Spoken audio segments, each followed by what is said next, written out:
Enable notifications by ringing the bell.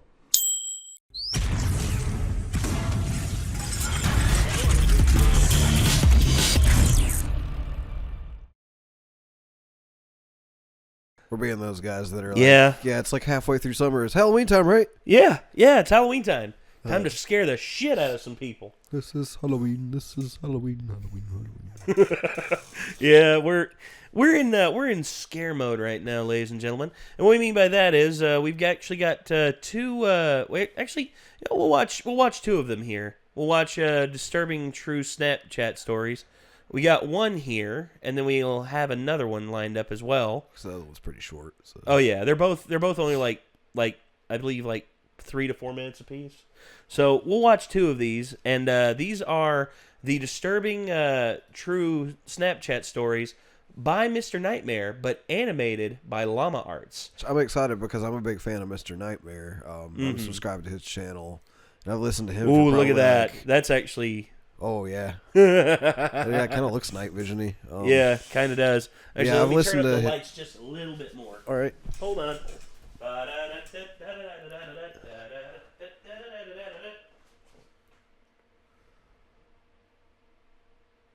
we go. That's cool. Yeah, it might look lighter on camera, but we're actually in a pretty dim light setting for this. Yeah, I have thankfully we do have a dimmer down here. But honestly, we're just trying something new to see what happens. So this is is Llama Arts. Never Mr. seen Nightmare it animated. Yeah, so these are I'm stoked. Two of the Snapchat scary true stories on Snapchat. So here we go. Here's the first one. Oh, let me get it on camera. Whoa. Huh.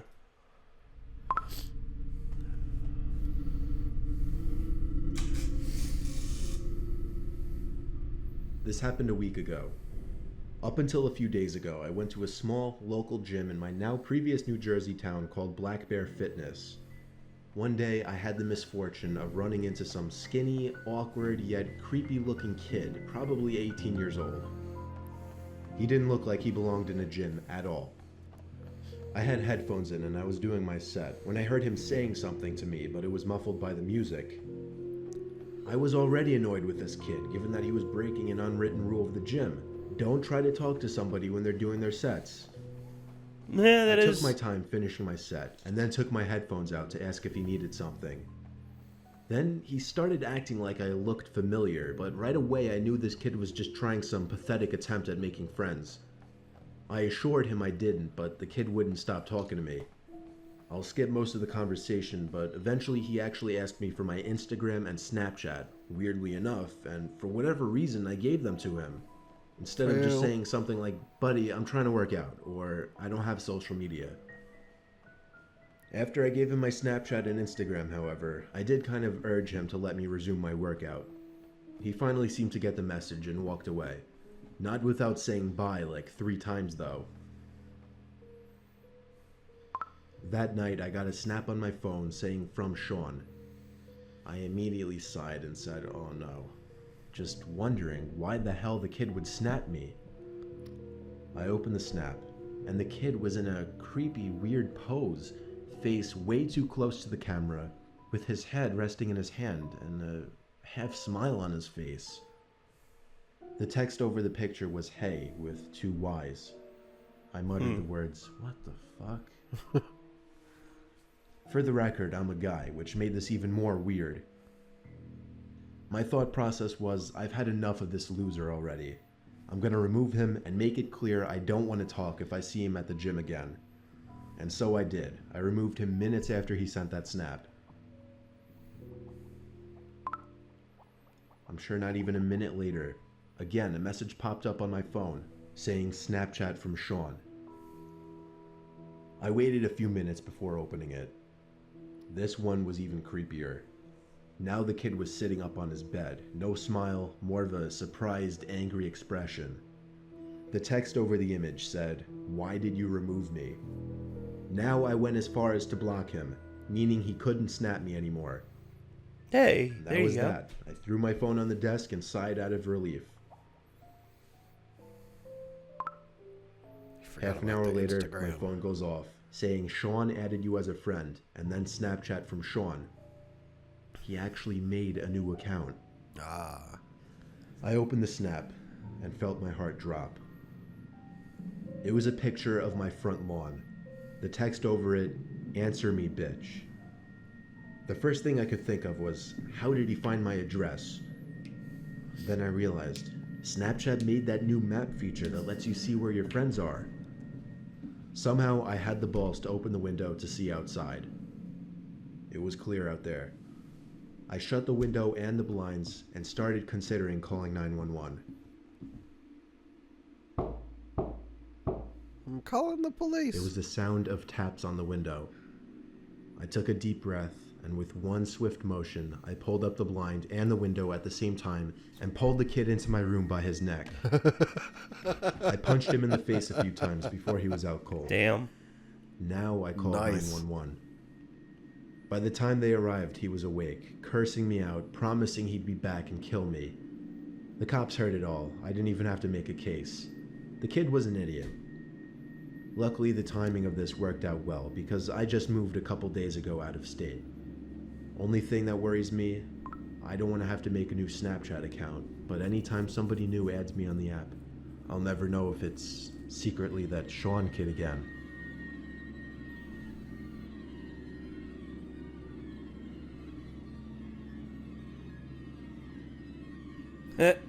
See him creeping in the window there? Yeah. He's like, "Hey, buddy, you want to add me as a friend?"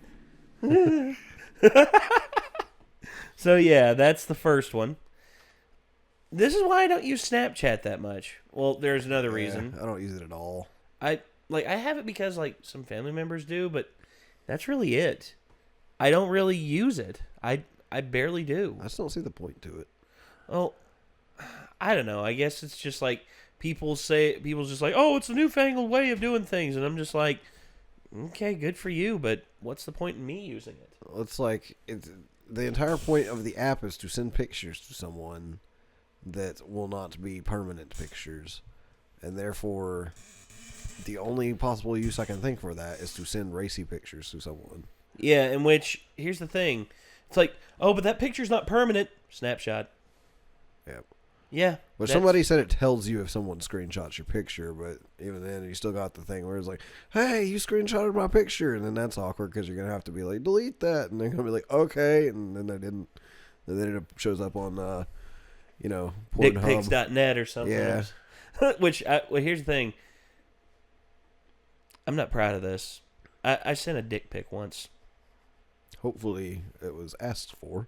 Yes, it was. Okay, she asked for it. Let me make that absolutely clear. It was solicited. Okay. It wasn't Snapchat or anything like that. Instead, it was a text message. This was back before Snapchat became the norm now. I did that and immediately was just like, oh God, what if she does that? And we stopped talking to each other. Things were said and all this and all that. And I didn't even think about it. And then all of a sudden I was just like, wait a minute. Oh no. And then I was just like, oh God, oh God, oh God, oh God. What if she posts it? What if she does it? What if she goes on Facebook and makes that like a profile picture for somebody and somebody said, and it's just like, ew, who's that? It's like, oh God, no. But thankfully she never did. And I'm kind of happy about it. I think maybe it's because she thought I would do the same thing to her because she sent me risque titty pics and all that. But the problem is, in her pictures, you could see her face. In mine, you couldn't see my face. I think maybe that's why. That's like the rule that they give in a show that I like. They're like, yeah, you never show your face. No, never show your face. And There's always deniability. One of the characters convinces them that the way to solve this whole bad situation that's happened is for everybody to show their face in their pics so everybody knows what's going on. It's a pretty funny show, actually. Yeah. Well, anyway, I don't use Snapchat. But that doesn't mean we can't watch us another disturbing Snapchat story. This one is a second one. So let's see what this one entails.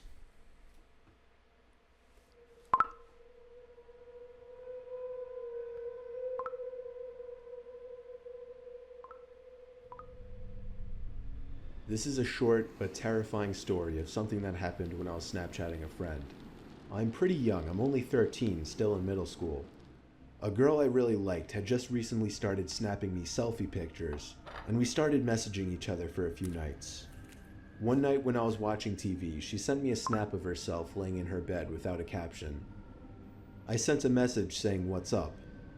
She sent another identical picture, this time with a caption saying, "Not much, you?" She set the timer to 10 seconds, so it gave me plenty of time to analyze the picture, including her bedroom in the background, and the dark outline of a person standing by her window. Oh, shit. I quickly sent a response message, saying, "Is that your brother by the window?" She sent another identical snap, this time captioned, "What do you mean?" In this picture, the figure at the window was closer, and I could see a hand pressed up against the glass. I closed the snap before the timer even ran out so I could tell her quicker.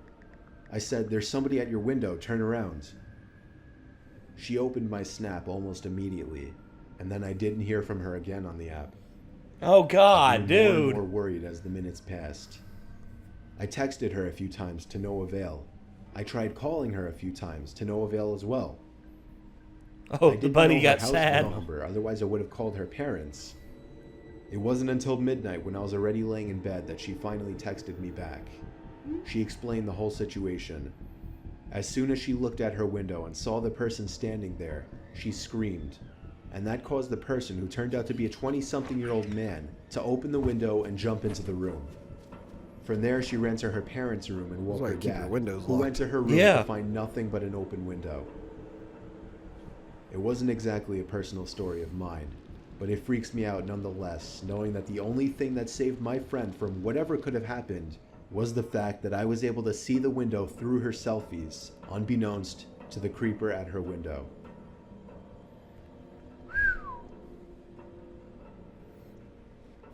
Okay, here's the thing, guys. I've had several scary experiences in my life. One of them being my buddy Clint and I. We were obsessed with kind of ghost hunting and all that. And we actually, my buddy Manuel, he also got involved with it, and we were I don't know what it was, but we were in the basement of this old building, and we were just walking around, like messing around, and asking questions, like just asking questions, each of us. And then later on, I synced up all of our audio, and then I heard something on Manuel's, and it was while he was in the bathroom. Whenever he was asking this, he said.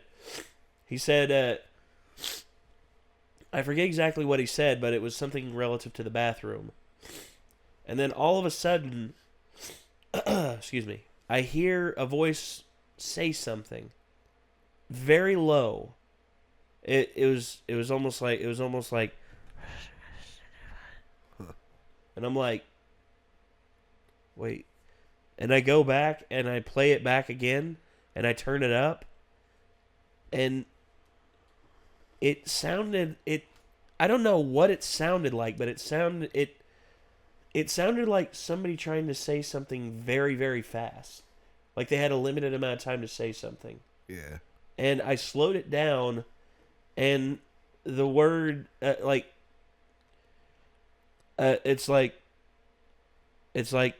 said, lock the door, he's trying to get even. I think that's what it said. I'm not 100% sure. I slowed it down to where it was just like I had it sounding like normal human voice, but all the words were meshed together. And I'm like, Jesus. And I told Manuel and Clint about it, and they were just both like, dude, you sure you didn't fuck with us? I'm like, no, dude. Did you say anything or anything like that? He's like, no, I was just, I had my phone up in the air and I was asking questions. I'm just like, Jesus Christ. And then there was another one where Clint and Beeman were at this where they had made a bet with a friend of theirs, Kim, who I'm still friends with on Facebook. Killer booty, by the way. But anyway, I'm sorry, Kim, if you're seeing this, I'm sorry, but it's true. I mean, can you deny it? But anyway, she they were all out, and they were at this old. They were like Clint and Beeman were at this old abandoned house, and they were taking selfies of them in there to show proof that they were still there. And eventually, she'd like text back. It's just like hold up your watch so I can see what time it is. And Beeman would hold up his digital watch and show that it was the the proper time. And then the entire night went by. Everything seemed fine.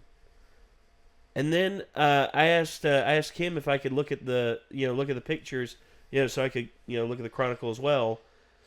And I was looking, and in the background of one of them, I saw a shape. I'm not gonna say it was like a person or anything like that, but it was just like a solid shadowy shape like behind them. I'm not sure if it was a shadow or not, but I looked at that picture and I'm just like, Clint, what's this? And I turned it to him and he's like, fuck is that? And he flips over to the next picture and it's there again. He flips over to the next picture, it's gone. And I'm just like, so what do you think that was? And he's just like, I don't know, man. But we took pictures like every 20, 30 minutes, to like chronicle it and everything. And he flips over again and again, nothing, again, and it was there again. And it was the same shape in the exact same spot, but it wasn't there in the other ones. It was just like, Jesus, dude, what the hell? What's going on? And to this day, it still creeps me out a little bit. It's just like, sends chills down your spine because it's just that uncertainty. I know there's people who are skeptical out there about the afterlife and all this and all that. And hey, you have the right to be skeptical all you want. There's moments where I don't believe it either. But then I think back to those moments and I'm thinking either to myself, I'm insane. Someone's playing a trick on either. I'm insane. Somebody's playing a trick on me, or something else. I mean, it could really be anything. But have you ever had any things like that happen to you? Nothing that I could link to like anything creepy, like paranormal wise. I've seen one thing in the sky that I couldn't explain because it was like a pulsating halo of light that's moved at a very slow pace. And it was just like a blink and a blink and a blink, and then it was gone. And it was very like, I'm trying to get it like for the camera. Like an oval shape? Yeah, it was like... seeing the reflection from your glasses come through is actually kind of creepy. I'm a cinematographer now, mama. It just kind of like flashed like on and then was gone, and then it was like over here and then gone and then over here and then didn't see it again. And it was really strange. And then my buddy has a couple stories, and I believe his stories as well. And one of them, the creepiest one, was where he basically, he's a little bit freaked out by the idea of like aliens like actually invading and stuff if they were to exist. Yeah. And he's like, what if they're not friendly, And the idea of greys creeps him out because supposedly greys like do like human experimentation and stuff if they do exist. Mm-hmm. And basically he was thinking about it one night apparently in his bathroom and had the door closed behind him, and he was suddenly like, you know what? Actually, I'm not really all that afraid of them because we don't have any reason to be, because, if they come here, like, screw it. Like, if they come here hostile, we're going to nuke the crap out of them. And at exactly that time, he heard a knock on the door behind him, and he assumed it was his dad, like, coming up, like, being like, maybe he was being too loud or something, stepping on the floor too loud or whatever. Mm-hmm. And he opened the door and nobody was there. And then when he asked his parents, they were like, no, we were asleep the whole night. We didn't come upstairs and stuff like that. And so he was like, what the fuck? Because he was like, maybe they can, like, read my mind or something. And we're like, it's like, hey, that won't work on us, bro. It's like, hey, we got nuke-proof shields. What you got, human? It's like we can read your mind too. It's like, actually, this is this one right here cracked me the hell up when I was a kid. This is an old video. That's a good video. Yeah. That was like back before the days of YouTube, wasn't it? Yeah, I think this was on stupidvideos.com. Yeah. It's like 3 in the morning. Like OG meme video. Yep. It's like 3 in the morning. We're outside Chad's bedroom. Chad, he hates him. Terrified. So we're gonna. Those are some pretty sick glasses. Yeah.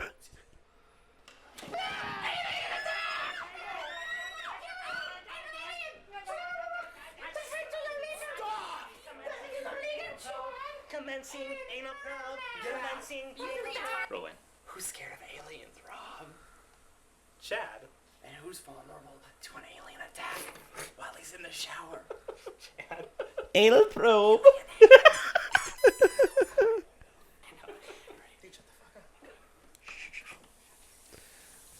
I remember when Zach showed this to me years and years ago.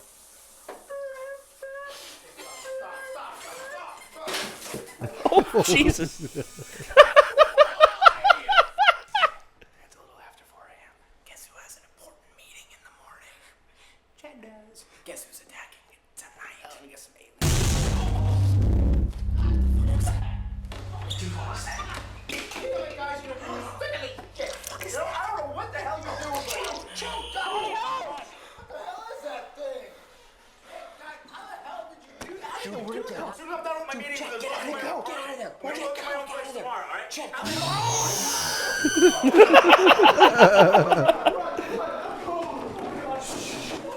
It's like, this is self-aware stuff, and I love it. Yeah.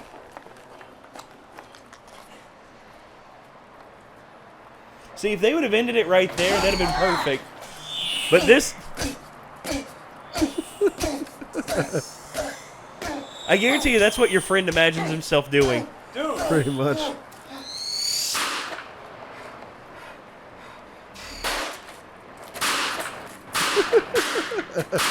Chad, Matt, and Rob.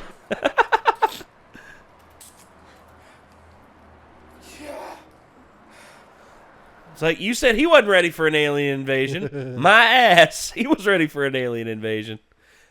Gosh, dude. Yeah, Chad, Matt, and Rob. We have more subs than they do. Oh, wow. That scares me.